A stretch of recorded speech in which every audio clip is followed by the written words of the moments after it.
Welcome to Nourish and Shine, where I talk with passionate leaders in the fields of nutrition, functional and integrative medicine, and wellness, providing inspiration and practical advice to nourish your mind, body, and spirit, optimize your health, and live a whole, vibrant life starting now.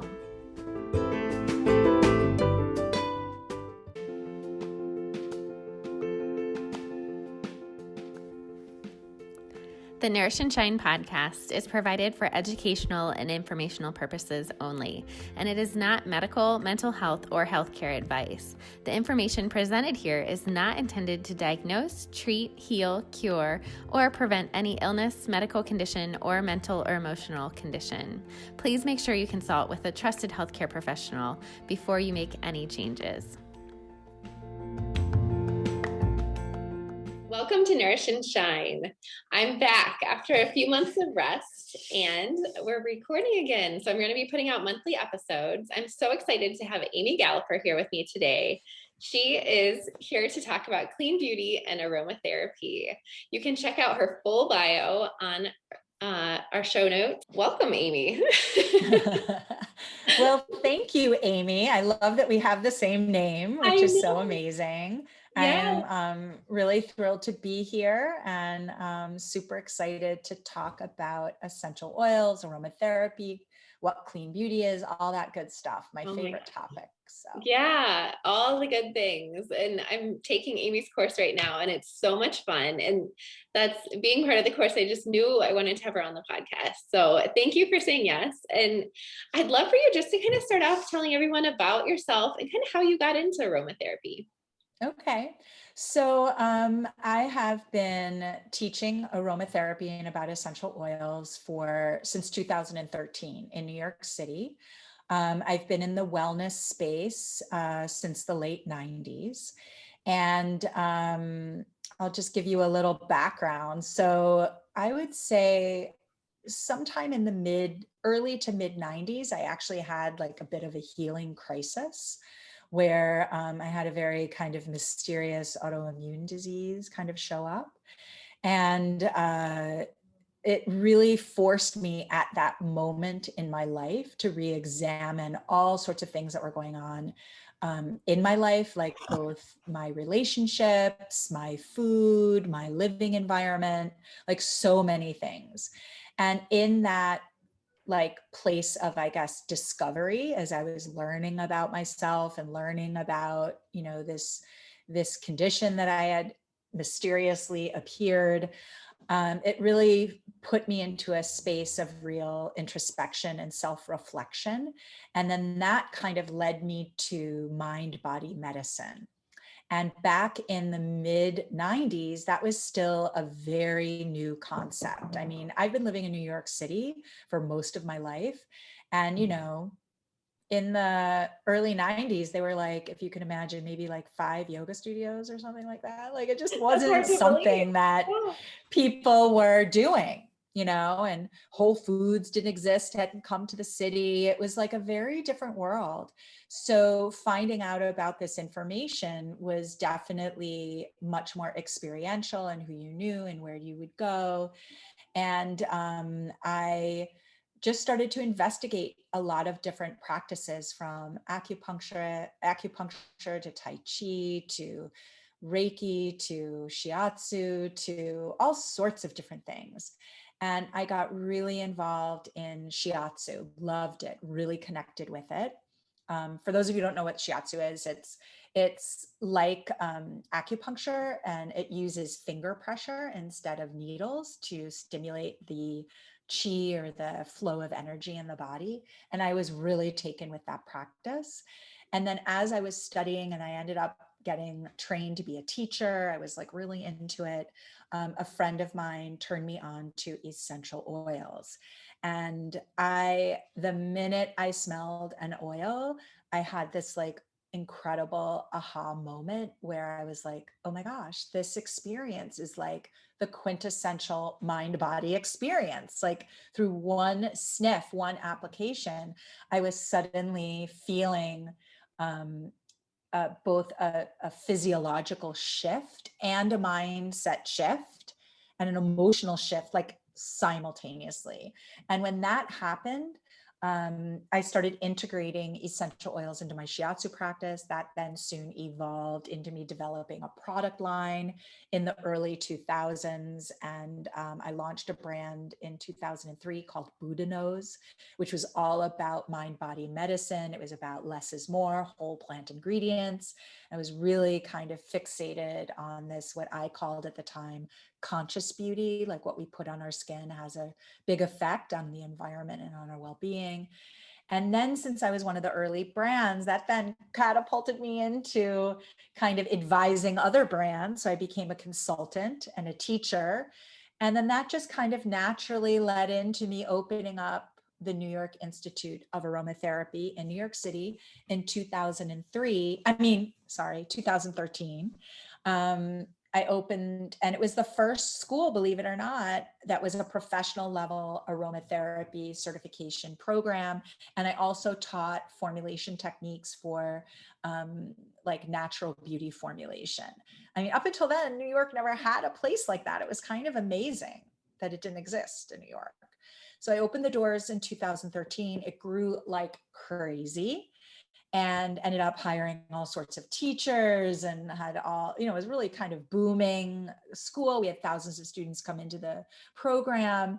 And then, and then COVID hit, had to shut down the school, pivot. And so now I'm doing all of my classes and teachings and sharing all of my content online.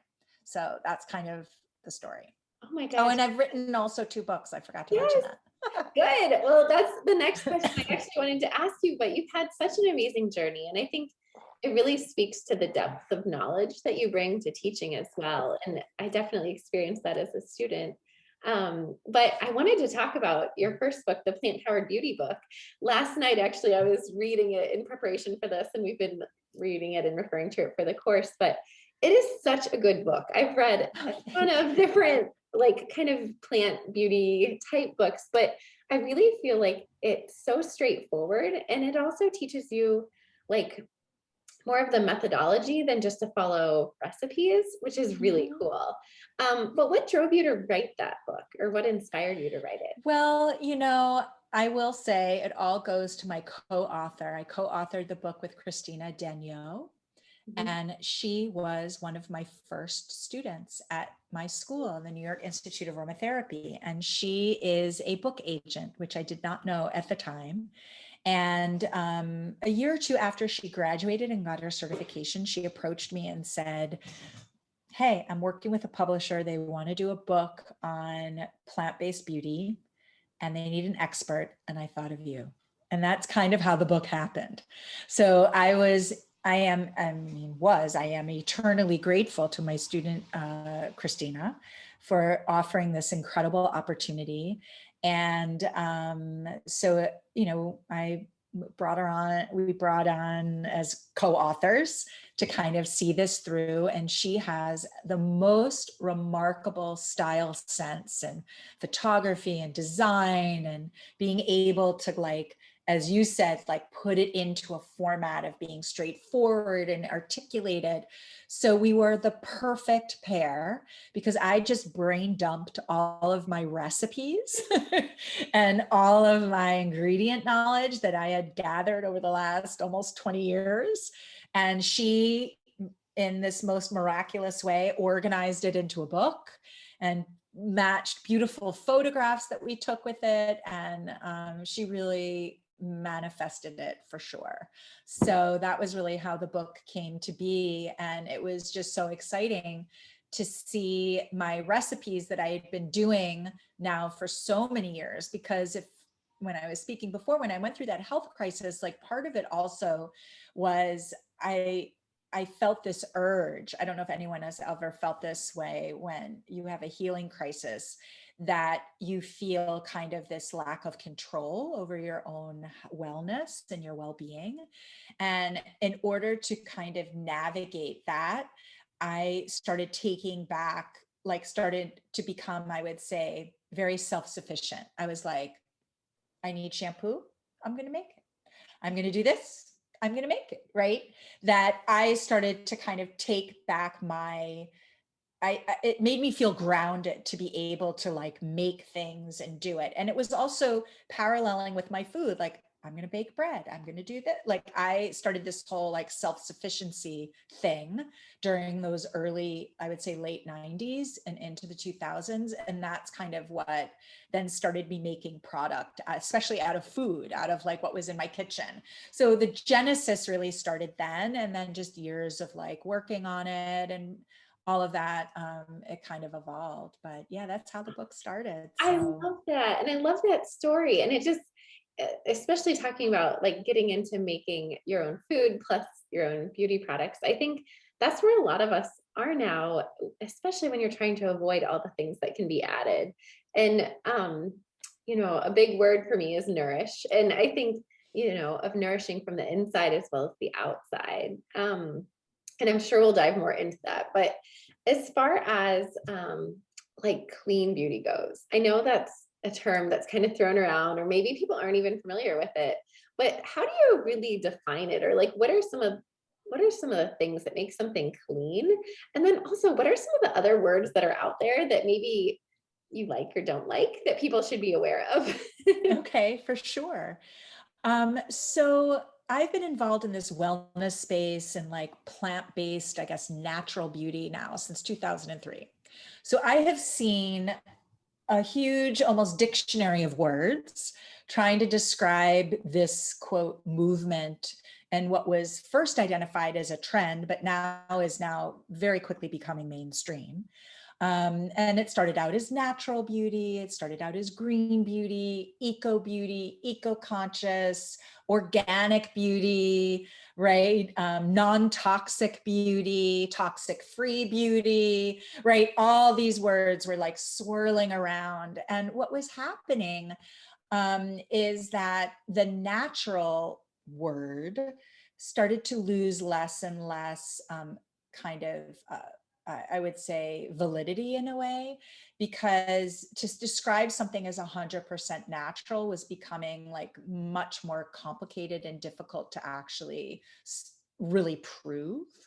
And so this was then forcing marketers and formulators to find other words to describe what they're using, like plant-based, or maybe it's green, or maybe it's eco-conscious, or it's non-toxic, or those kinds of things started to emerge since natural was becoming more watered down and wishy-washy. Then I would say in about 2013, around the same time that I started my school, 2012, uh, Credo Beauty, I don't know if anybody knows of this uh, online retailer, and they also have physical retail stores throughout the United States, credobeauty.com. They had this vision back, I would say in like 2012, maybe 11, 12, 13, somewhere around there now, somewhere around there. And I connected with them. And I've been very fortunate to work closely with them and be a supporter of them and helping them in the very, very beginning to kind of articulate, were they going to be natural beauty? Were they going to be green beauty? Like, what was all that meaning? And I think that's where the word clean started to emerge. Now, I am still involved very much with Credo Beauty. And if you go to my website, actually, there is a free course called Clean Beauty 101. Which maybe we'll put that in the show notes so people can go click over and get some really great information. But that free mini course is all about what clean beauty is. And what's so cool about what Credo is doing is they've taken all of those years of that confusion of language, and they have really truly defined what clean beauty is. And they have actually put together standards for the industry. And now these standards are becoming like so well respected. Cosmetic chemists, contract manufacturers, new beauty formulators are all following their standards. And their standards of clean basically means that clean you have to see as almost like this moving kind of Venn diagram, which is the way Mia Davis, who's the director of mission, likes to describe it. And it's this intersection, not only of using ingredients that are plant-derived and plant-based, right? Minimally processed, but also has this whole other component, like, what about the packaging that these products are in? How are they clean? How are they sustainable? What is the ethos and the values of the companies that are creating these products? Do they have a company culture that gives back, that is environmentally conscious, that is working towards wellness, that is contributing in a larger way? So these idea of clean is not just defining, okay, clean meaning other beauty is dirty. It's not that linear. It's not that simple. Clean is really about transparency, communication, community, sustainability, clarity, and understanding and communicating to the consumer what it is that they're getting. And so it kind of ripples out in so many ways. So that's why I really feel that clean beauty is really here to stay as the word, so much more in a much more impactful way than words like natural or plant-based or botanical or anything else, because now clean is expanding as we're expanding, it's moving as we're moving. It really is kind of a living term. And I really love the way that Mia has kind of, I would say, pioneered and articulated this mission for Credo, and they've done a tremendous job. So that's incredible. Yeah. I love your description of that, because I mean, I didn't realize the depth of clean beauty and the meaning behind it. And then I think too, just being able to clarify that some of the terms maybe aren't quite as meaningful anymore is helpful, because there is a lot of marketing that goes on and a lot of confusion. 100%. Yeah. When it comes to clean beauty, one of the things I learned recently was about the skin microbiome and how what we're putting on our skin can actually disrupt the skin microbiome. And we focus so much, I think, on like the GI, the gastrointestinal microbiome. Can you speak to why the skin microbiome is important and how we can not disrupt it, or like what we're doing to disrupt it and then how not to? Right. So our skin microbiome is you have to think of it as kind of part of our immune system in a way that we develop as we grow up and age. And basically it is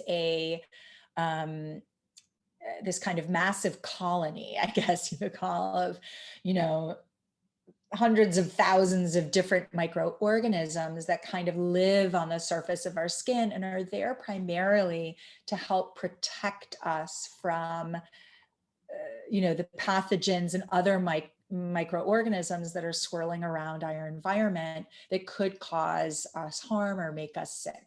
So it is part of our immune system in that way. And I guess you would say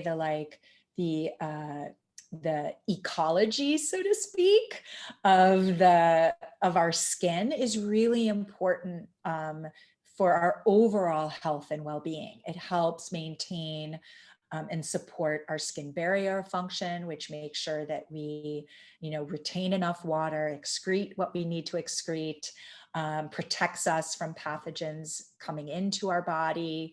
It helps with maintaining kind of the durability, I guess you could say, of our skin, making it, think about it, our skin is exposed, right? It's dealing with so much in the environment, from pollutants to sun damage to microscopic things flying around to clothing that we wear that make contact with our skin. So our skin is constantly in response and reaction to the environment. And the microbiome is really important in helping that. So when you look at the skin, actually, there's two things going on. There's our acid mantle, which is there as well, which kind of helps maintain the pH of our skin. And then on top of that, we have these microorganisms that are living there that are also there to kind of help protect. And they mix with our sweat and our sebum, which is our natural oils. And it all is there is this like incredible, like I said, ecosystem that kind of helps protect us. And now the issue is that when we over cleanse, or we even have, you know, rough clothing that's constantly rubbing, or we have contact with something like a pollutant or a chemical or something that causes irritation, the microbiome and our natural pH level has a hard time like navigating that. And sometimes it just breaks down. It can't respond anymore against it. And when that happens, it exposes our skin to more sensitivity, right? It doesn't have that like thin film of protection.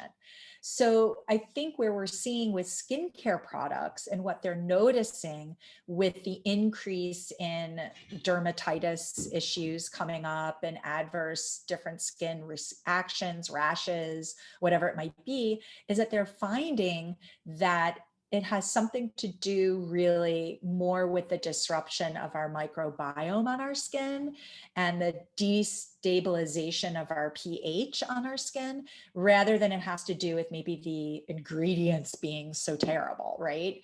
And that whatever we put on our skin, whether it's synthetic or natural, it needs to kind of be in alignment with our microbiome so it doesn't cause us a reaction. So I think what we're noticing, and it's not too different than what we're doing with our gut microbiome, right? It's like kind of the same concept. We don't want to disrupt that kind of ecosystem. So we eat foods, whether it's, you know, obviously we want whole foods and not synthetic, but maybe it's a more processed food, but we want to just know, okay, what's that disruption? What can we do to help bring it back, you know, bring it back to balance? So it's really this kind of intricate play of balance on our skin to help our body navigate the environment that we're constantly dealing with. So I know there's a big trend within the skincare, especially within the clean space, of actually adding like prebiotics, probiotics to actually the formulation to kind of help feed back whatever we might have scrubbed off or rubbed off to kind of help recolonize our skin so it can feel more protected and resilient. Oh, that's so interesting. And so what effect does like the soap you're using have? I know we talked a little bit about like Castile soap in our course, Castile soap versus like regular, like a glycerin soap or whatever, like a more synthetic soap. What sort of soap actually helps? Is there a soap that helps kind of? Well, I think when we're talking about cleansing, the most important thing to think about is the pH, where it is on the pH scale, right? So I'm sure if you know a little bit about nutrition, right, we know that we want to eat a very alkaline rich diet, right? And so it's going to be like up on the scale of like 7 to 10 or 11 or 14 even, right? More alkaline. And we want to shy away from acidic foods, right? Which are down on the scale 1, 2, 3. So skin care and skin acidity, I guess you would say, it operates on the same scale, right? That, you know, you have acidic and you have alkaline. Well, our skin actually does not like alkaline, okay? It's opposite of our gut. Our skin actually prefers to be a little more acidic. So soap, like Castile soaps and other soaps, tend to be very alkaline. And when they are way over on the alkaline, they strip and disrupt that microbiome. Okay. So if you're formulating a soap, you want to bring in ingredients that are going to lower the pointer from the alkaline and bring it more towards the acidic, resting somewhere between 4 and 7, ideally. So the skin is not disrupted. And so that's pretty much what's going on. So soap is perfectly fine. And I mean, we've been using soap like since the beginning of time, right? To cleanse ourselves. But the issue is you want it within the proper range. Okay. And often you might be saying, okay, oh my God, how am I going to find that out? So the best thing is usually soaps that have like other fatty oils or things like, rich oils in it, like avocado oil or coconut oil, or coming from those kinds of things, are often layering back the elements that are going to bring it back to more of an acidic place. So you want to definitely look for soaps that are more nourishing, not as stripping, right? For that kind of thing. There is a synthetic surfactant, which is like the foaming agent called, which I'm sure everybody's aware of, sodium lauryl sulfate, right? And that is shown to be very alkaline and can be very stripping to the skin. And that's why people have sometimes a bad reaction, like skin irritation, because it's just too much on that end. Okay. So if we can bring things down to the other end, we're going to have a much better experience with soap. That's so interesting and good to know. Are there any soaps like that come to mind off the top of your head that kind of meet that criteria that are like widely available? Yeah, I mean, I think that, creamy cleansers that you can find at Credo, any of them work really well. There's a company that I really like called Osmia. I think that's how you say it, Osmia. She's a soap maker, and her soaps are really nice and good for the skin microbiome. There's a brand, Marie Veronique. It's also sold to Credo, but she sells a lot of other places. She has a lot of products that are very specific towards the microbiome and, for balancing it. And then there's another company called Mother Dirt, and they have an excellent soap that's really good to support the skin microbiome. So the issue really is just trying to bring those foaming agents, whether they're plant derived or not, just trying to move their arrow away from the alkaline and more towards the acidic.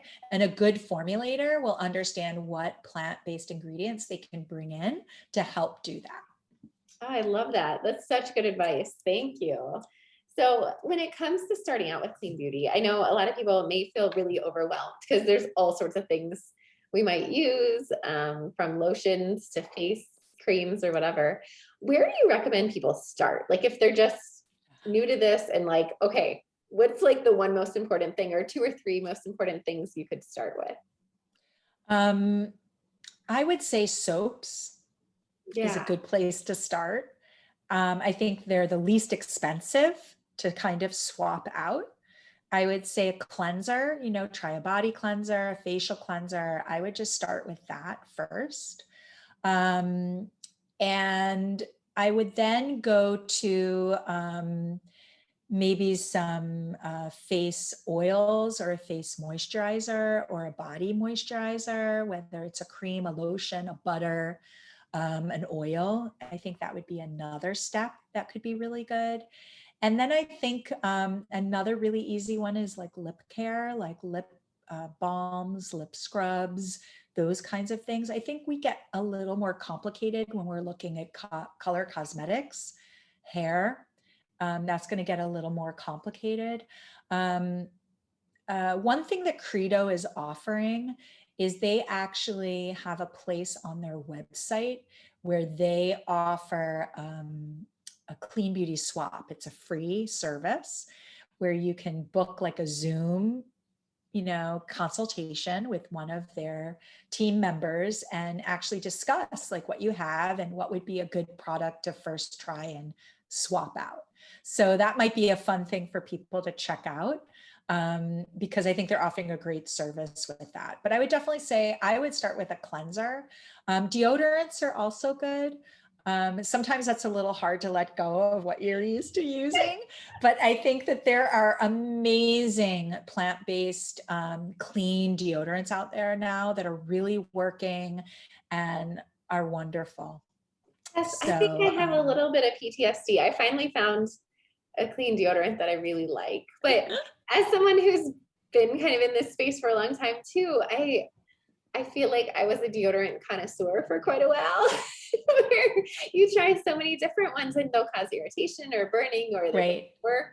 Can you speak to that a little bit, and like, what maybe do you look for? And at least for me personally, and maybe if you could share if this is for others as well, I felt like it took a couple of weeks almost to adjust to going off of like a very commercial deodorant to a more clean deodorant before I was like balanced out and not feeling smelly. Can you speak to that? 100%. And I think you bring a really good point in that I think when you do these swaps, whether it's a deodorant or a cleanser or anything else, it's going to take a while. It's an immediate swap out. Okay. Your skin regenerates about every 28 to 30 something days. So your skin is getting used to a new way. You have to think of it like food, right? So let's say, I know for me, because I try and follow the autoimmune protocol diet. And if I can't really be that strict with that, like I'm definitely paleo, but I know when I first started, right, it took like a month of like getting used to the taste of the foods, getting like understanding like what I was craving and letting go of. Like it took an adjustment period, right? And anyone who has tried to go from like, a regular kind of meat American diet and going vegetarian or vegan, you know that, right? It takes a transition. Our skin needs that same transition time. So to kind of get used to the ingredients, to understand what it is that they're kind of absorbing and all of that kind of thing. So as far as deodorants goes, what I would look for is I would try to avoid any natural or clean beauty deodorants that have baking soda. That tends to be very irritating to our skin. So you may want to look at other types of absorbing powders like arrowroot, tapioca starch, cornstarch, other kinds of powders like that, clays that help absorb odor, that are soothing to the skin, but don't cause irritation. So that would be one thing. If you're very, very sensitive, definitely stay away from baking soda. I would also make sure that,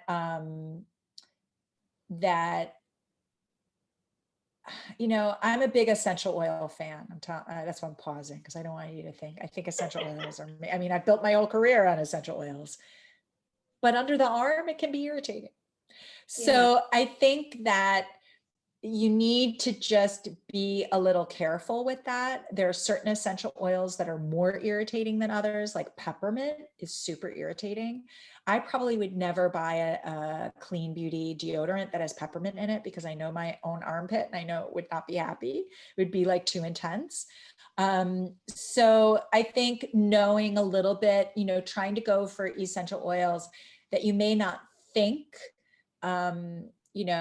have this like deodorizing, like you think peppermint, oh yeah, masks an odor or whatever, but that might be a little strong for your underarm. So, looking for things like chamomile or lavender or citruses, those are going to be like much more gentle and not as irritating. I've seen some really nice ones with rosemary, but that can be tricky because that can also be slightly irritating. And same with tea tree, because it can be very drying. So you may just want to kind of look around and know your own skin and kind of suss that out a bit. But I would say those would be two things to look for. I also think the ones that are more cream based that might feel weird, it's like you're rubbing a lotion on your armpit or a cream, tend to work better than the sprays that might just be water or alcohol, might have some alcohol in it, which might be very drying. I have seen some interesting gel based ones, which are very nice because they're quick drying, and gels are fast penetrating. So you may want to look at that for something that's cooling and non-irritating. So I would look for those. That's great advice. And I too agree with kind of more of a lotion feel. I feel like, or it's more of like a cream, I guess, that I use, or a clay. but it goes on a little more like what you would expect from the other products anyway. So it was a pretty close swap. Mhm. The other thing I wanted to ask you about too is with lotions. I've had the experience recently using a lotion that was more of like a water-based lotion that it felt like it was drying out my skin more than adding moisture. Can you speak to that? Is that something we should watch for, or how does that work? Um, I have to be honest, it's hard for me to talk on it without seeing the ingredient deck because it may Yeah. not be the water. It might be another ingredient in there. Um, because water generally is not drying really, Okay. but you definitely want to make sure that the water is paired with an ingredient like what's called a humectant that helps bring in and hold the water. Mhm. So I would have to kind of really look at it to get a Yeah. better idea of what's in it. It might be other ingredients that are causing the drying and maybe not so much the water. Like I I make my own face creams and it has about 10, well, I make a huge batch, but the batch I make has about 10 ounces when I make it of water or waters. And it should feel like, I don't want to say wet, but it has that feeling like you've really just like let the skin drink. You know what I mean? And then the oil part of the lotion like seals it in.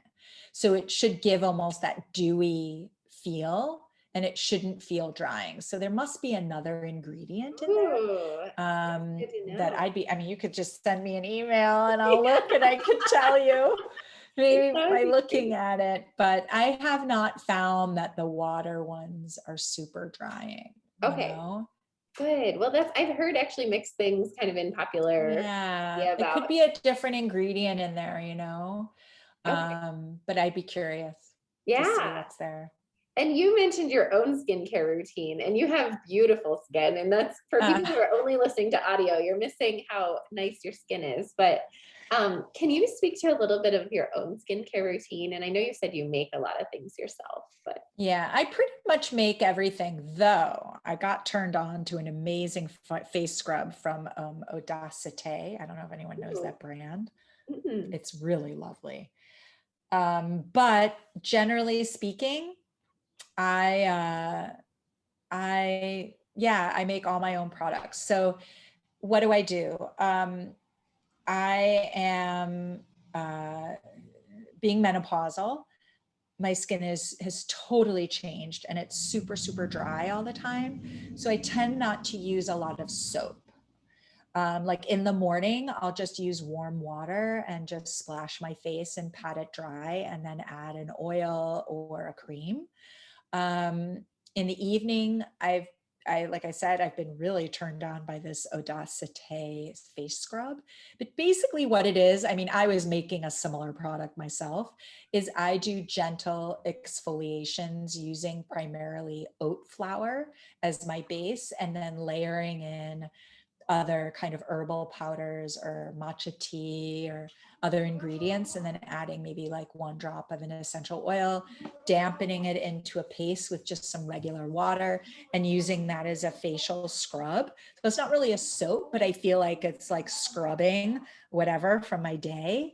If I'm wearing a little bit of makeup, I am wearing a little blush right now and a little cover up. I will use a little bit of a soap, but I like those soaps that I described, like that I know have a lot of that aren't very alkaline, that are more like creamy cleansers. So it doesn't give me a tight feeling. So when I make those on my own, they'll have ingredients like I have some simple recipes in Plant Power Beauty, like it'll be a base of a little bit of Castile soap or something like that, but then I'll add in like avocado oil or something else to help make it a little more nourishing. I also really like oil cleansers, which I do sometimes, which is just using straight olive oil, maybe with an essential oil or another ingredient. And what I do, my system is I have like a hydrosol and I spray a cotton pad like 3 times and damp it. And then I pump like 1 or 2 pumps of my oil cleanser. And then I use that to wipe off like my makeup or anything off my face. And then I splash warm water and then I apply, but I'm big on oiling. Like I do tons of face oils all the time. I'm constantly oiling up my skin. This winter, I started to do more face creams because I felt like the oil wasn't providing the hydration, the water that I needed. So I was doing more face cream that I made myself. But oils, I think, are the best things for the skin. What are your favorite, like top 2 oils for the skin, like on the face? On the face, and these are carrier oils. These aren't essential oils. Right. I would say jojoba oil. I know it feels very ordinary. Everyone is using it. I do know of one person who has an allergy. So I'm going to give you 3 choices just in case there's someone who has an allergy to jojoba oil. But jojoba oil, I think, is amazing. It matches our own chemistry of our own oils that we produce on our skin. It's anti-inflammatory, it's skin soothing, it's healing, it protects the skin barrier function. And then I think going for a nutrient-rich oil, something like pumpkin seed or avocado oil or what else? Carrot seed oil or something that's kind of nutrient dense, like is really good. And then if you're feeling like jojoba, like you have an allergy, which I only know of one person in all my years that I've ever used it, but I think apricot kernel oil is a really great alternative. It doesn't feel greasy, so it doesn't feel like you're greasing up your face. Actually, all those oils have a more, I would say, medium to fast absorption, so you don't feel like you have a lot of oil sitting on the top of your face. So those would be my picks. Great. Oh, I love that. So let's get into essential oils now. And I know that's an area you're super passionate about. So first, I wanted to kind of start with just what are like your top 5 oils? If you had to like pick 5 and you're stranded on a desert island, what would be Oh my gosh. the 5? Okay, so I'm on a desert island. I can't really get essential oils. These are going to help me as I'm in survivor mode. Okay. Okay. So lavender, Mm-hmm. rosemary, eucalyptus, tea tree, and geranium. I think those would be my go-to because I would be in survivor mode and I would need those to be used in all sorts of ways. But if you're asking me for, okay, what am I just like totally loving and using all the time to manage my anxiety? Because I'm a pretty high strung person. So I like I'm always making anti-anxiety blends. I actually just made a really nice little roll-on with Cape chamomile, yarrow, and clary sage, which is like super sedating. So those were really nice. But yeah, they change every week for me, but yeah. Yeah. Oh, that's awesome.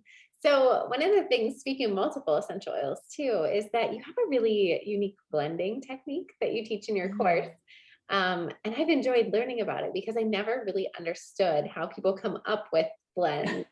Can you speak a little bit to that and how you bring intuition into that as well? Well, I think blending, it's funny because I brought it up today in our student question answer today, is I think that when aromatherapy students, when you're just learning about blending, you get so fixated on the therapeutics and the symptoms that you're relieving, like, oh my God, peppermint, it's pain relieving, it's like anti-inflammatory, blah, blah, blah, that we kind of let go of what it smells like. Like we kind of think of that as like secondary, and we're just like aiming for the medicinal, right, of what it can do. But I want to flip the script and say that really we need to think about the aroma first. Because if we're not creating blends that are beautiful and we're not creating blends that people are just loving to smell, no one's going to be using aromatherapy. What's the point? Okay. They might as well just pop an Advil. Like they don't like the smell. why would they ever use it? So when we can engage and develop our sense of smell, we connect with our intuition, because it's all connected to that part of our psycho-spiritual, intuitive part of ourselves, which we all have. And by smelling something, it taps immediately into our unconscious, and connecting to that piece can help guide us in what we choose. Now, being a really good blender, however, you also need to know the science, you need to know the chemistry, you need to know all of these other things. So it's a really nuanced kind of combination of both the intuition and the aroma and the olfactory experience with understanding the medicinal and the chemistry. And so my framework, the blend solution framework, really is trying to teach people these really simple steps to try to engage both parts of that.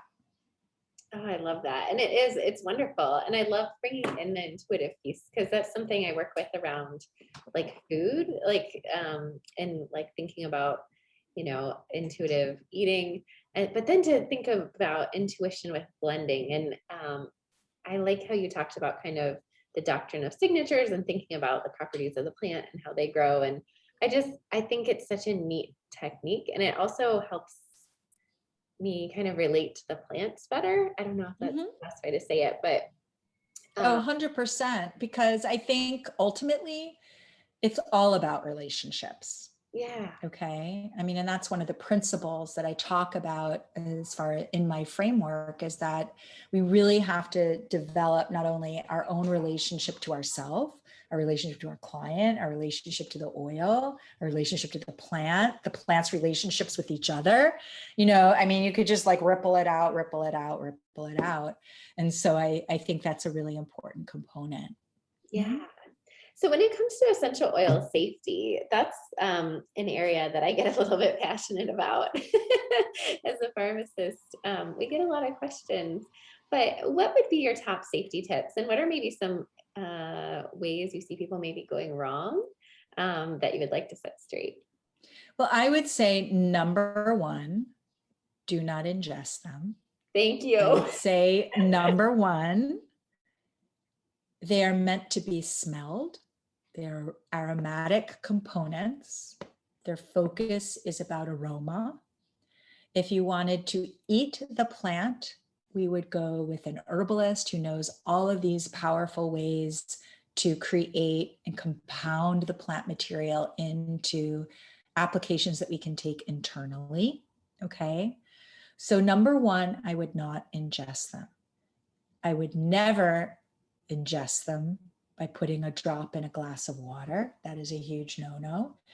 And I know a lot of people do this, but the reason is, we were just talking about the delicacy of our microbiome, is the chemical properties, I guess, the physical properties of the molecules that make up essential oils, their personality, their structure, right, is very drying and very irritating to mucous membranes and those elements that line our digestive tract. Okay. I mean, if anyone has ever accidentally tasted an essential oil, your mouth, no matter what it is, lavender, which is so gentle, no matter what it is, it's going to feel like you're burning something in your mouth. Imagine what that feels and does all the way down. Chances are also when you're drinking that essential oil, it's going to get more focused in this upper part by the time it even gets down there. Though I do know people who have been drinking oils like that in water and have really disrupted their gut microbiome. So I would definitely never do that. I think it's not a good practice, and I think can ultimately lead to some real health concerns. Number two, I would say if you do not have very minimal education on essential oils, do not apply them directly to your skin. Okay. Keep direct application of essential oils away from your face. Never put an essential oil directly anywhere on your face. Avoid your eyes, your nose, your mouth, avoid all of that. And then also, I would say my last tip is that if you're experimenting blending things and putting them in like, a carrier oil, like jojoba or sunflower oil, always go for as few drops as possible. You can always increase, but it's really hard to decrease. So what I mean by that is that if, let's say, you want to make a quick massage oil for the back of your neck or your lower back, you would take a tablespoon of like olive oil or sunflower oil, whatever oil you have, and only put maybe like 5 drops of your essential oil in there, or maybe even less. Maybe just start with 3.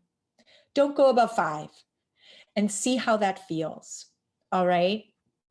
And just start with low and you can build up to higher. But those would be my 3 tips: is don't ingest, don't apply directly to the skin. And if you are using them on your skin, use them at low dilutions in a carrier oil. Oh, I love those tips. And that's, I think of the potential for drug interactions too with essential oils, as well as herb interactions. And yeah, it just concerns me. So I'm so glad you said that. So getting towards the end of the interview, one of the questions I ask every guest is, what does the word nourish mean to you? And nourish to me means, I guess, connecting with self and feeling rooted and in relationship with others. And I also find nourish to be a very positive and uplifting word. And so I think it's something about offering positivity, and I also find it a word that also means support. So that's why I feel like it's a word about relationship to yourself, to others, to really to do that. We use nourish in that way, right? We nourish relationships, we nourish our physical body, we nourish our spiritual body, right? There's that relationship with that. So I love that. And what's one thing you do consistently for self-care? I'm always applying essential oils, I guess, is what I'm doing. For self-care, I would say 2 things. Move my body. I go for long walks. I think movement is massive. If I don't do a good walk, I feel it energetically, physically, everywhere. And then I'm always smelling things. So, and literally like at my desk right now, I don't, because I set up this whole thing, but I usually have like a little collection of oils, and I'm just, even as I'm working, I'm just smelling them. So I'm constantly smelling things. So I think that is a huge thing for my self-care: movement and smelling. I think that's so awesome. And that's one thing that I talked with Farmer Tony in one of my earlier episodes from Sacred Blossom Farm. And he talked about how as a farmer, he tastes what he's growing and smells it like all season long and notices like the variations throughout the season. And ever since then, I have been like tasting and smelling, and like, I feel like there's something to be said for like just that appreciation and like taking that like mindful moment just to like pause and like smell and just think about what you're smelling. So yeah. Oh, 100%, and I think it's also really important for our health. Yeah. It triggers a lot of important activity in our brain. All right. Well, where can our listeners find you online? And if you could tell us a little more about the course as well. Oh, sure.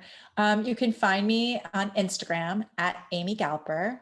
You can also find me on my website at amygalper.com. amygalper.com. And I have an aromatherapy certification program called Aromatherapy in Action. And it is a 100+ hour certification course And it teaches you all about 24, 25 essential oils and their aromatherapeutic uses, a little history, blending techniques, as Amy said, recipes. There's all sorts of stuff jam-packed in there. It's primarily video-based with a lot of kind of coaching support from me. And I also have a course on my plant-powered beauty class, which is also on my website. And that course really, not so much, I would say, like teaching about the therapeutics. It's really just like a kind of a cooking show, like demonstrating how to make the recipes in the book. So it's a lot of fun. Yeah, so that's really where you can find me. And for those of you who are interested in getting certified and becoming an aromatherapist, I am opening up the course for enrollment again in about a month to 6 weeks. So make sure if you visit my website, you sign up for the wait list and you'll be notified as soon as it opens. Oh, I love that. And I highly recommend the course for anyone thinking about it. I've learned so much. So thank you, Amy. Yeah. Thank you so much for listening to the Nourish and Shine podcast. I'll be back next month with another amazing guest. If you enjoyed this podcast, please make sure to leave me a ratings or review on your favorite podcast listening platform. Also, check out my website. It's amysapola.com, where I offer one-on-one packages, online courses, and group classes. I'd love to connect with you on social media as well. You can find me on Instagram and Facebook. Until next time, may you be nourished and well.